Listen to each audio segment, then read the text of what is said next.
Assalamualaikum warahmatullahi wabarakatuh. Nah, anak-anak, jumpa lagi dengan Ibu ya. Bagaimana kabarnya di rumah? Sehat? Alhamdulillah sehat. Semoga ya kita selalu berada dalam lindungan Allah Subhanahu wa Ta'ala. Nah, anak-anak, sebelum Ibu lanjutkan ke materi, alangkah lebih baiknya kita berdoa terlebih dahulu ya, supaya Allah selalu meridhoi kita dan memberikan apa yang kita harapkan dan memberikan kelancaran juga terhadap usaha-usaha kita. Berdoa dimulai.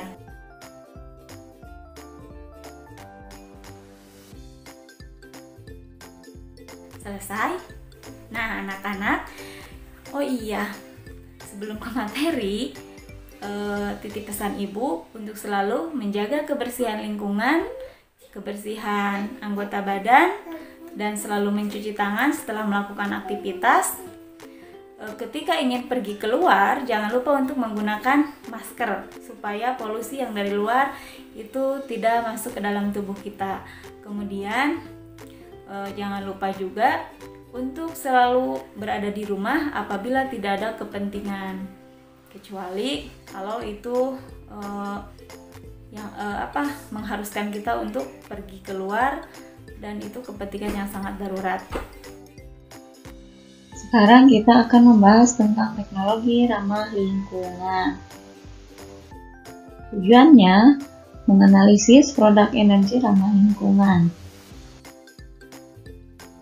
Nah, teknologi ramah lingkungan itu merupakan teknologi yang memperhatikan prinsip-prinsip pelestarian lingkungan. Artinya di sini tidak merusak lingkungan ya. Nah, aplikasi teknologi ramah lingkungan ini dikelompokkan menjadi 4 bidang.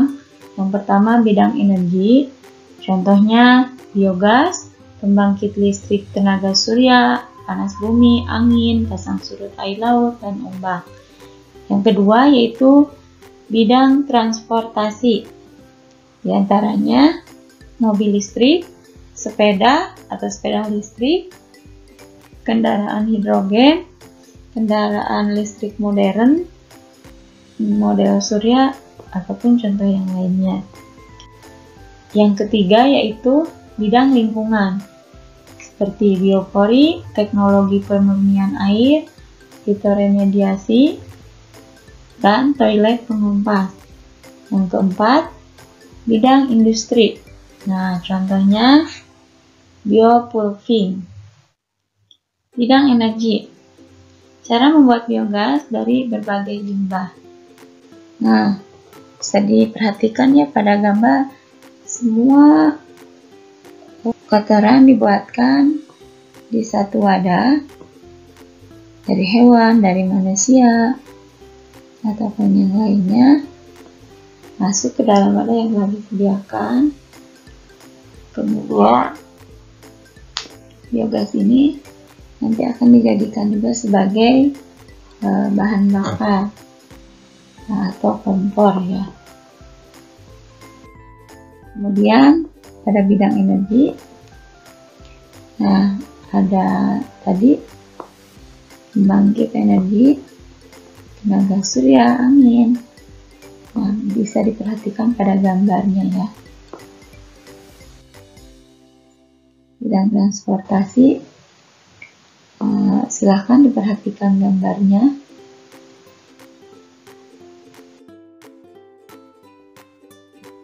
Nah, kemudian yang ketiga yaitu bidang lingkungan. Pada bidang lingkungan ini, langkah-langkahnya atau bagaimana sih cara menggunakan lubang biopori. Nah, di sini Ibu sudah menuliskan bagaimana cara-caranya. Yang pertama, tentukan titik yang akan dilubangi.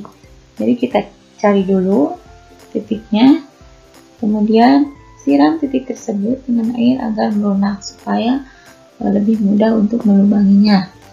Yang ketiga, setelah dikasih air, lubangi tanah dengan bor tanah yang berdiameter 10-30 cm.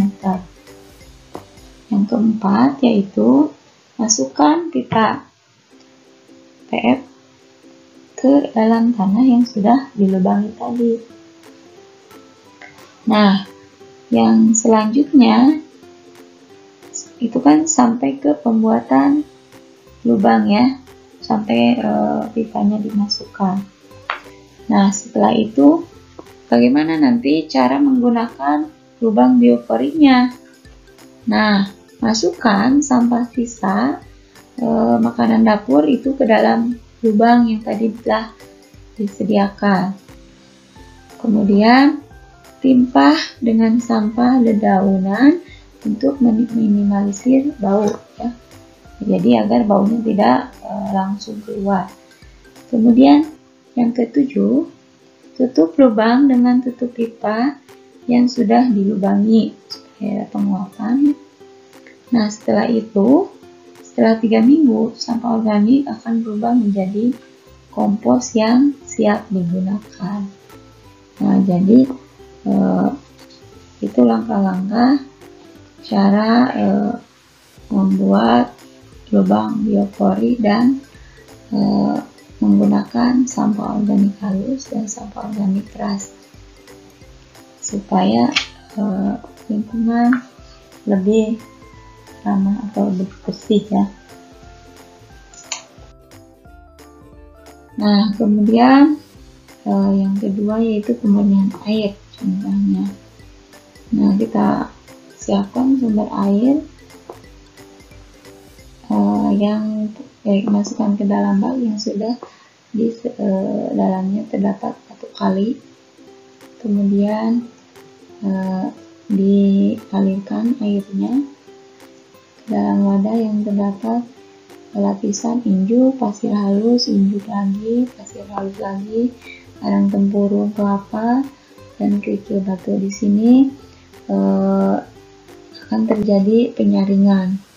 Nah, setelah melewati bak penyaringan, maka air bersih pun akan dihasilkan. Nah, supaya air bersihnya tidak terbuang, maka sebelum dibuka pancuran airnya disediakan terlebih dahulu bak penampungnya. Ketika toilet pengompos, toilet pengompos ini bisa toilet congkok ataupun toilet duduk ya. Nah, itulah contoh di bidang industri. Tadi teknologi yang ramah lingkungan. Nah, sekarang teknologi yang tidak ramah lingkungan itu ada di minyak bumi, batu bara, kaca, karet, plastik ya.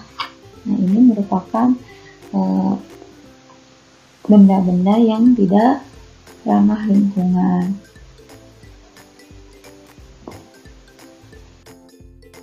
Nah, itulah materi yang tadi telah disampaikan tentang bioteknologi, tentang teknologi yang ramah lingkungan dan tidak ramah lingkungan. Nah, kita evaluasi ya supaya lebih memahami materinya. Coba yang pertama, sebutkan contoh teknologi yang tidak ramah lingkungan. Iya, betul. Ada minyak bumi, plastik, batu bara, dan yang lainnya. Kemudian yang kedua, sebutkan contoh teknologi yang ramah lingkungan di bidang energi. Nah, tadi kan ada 4 bidang ya. Ada bidang ada bidang energi, ada bidang industri, ada lagi bidang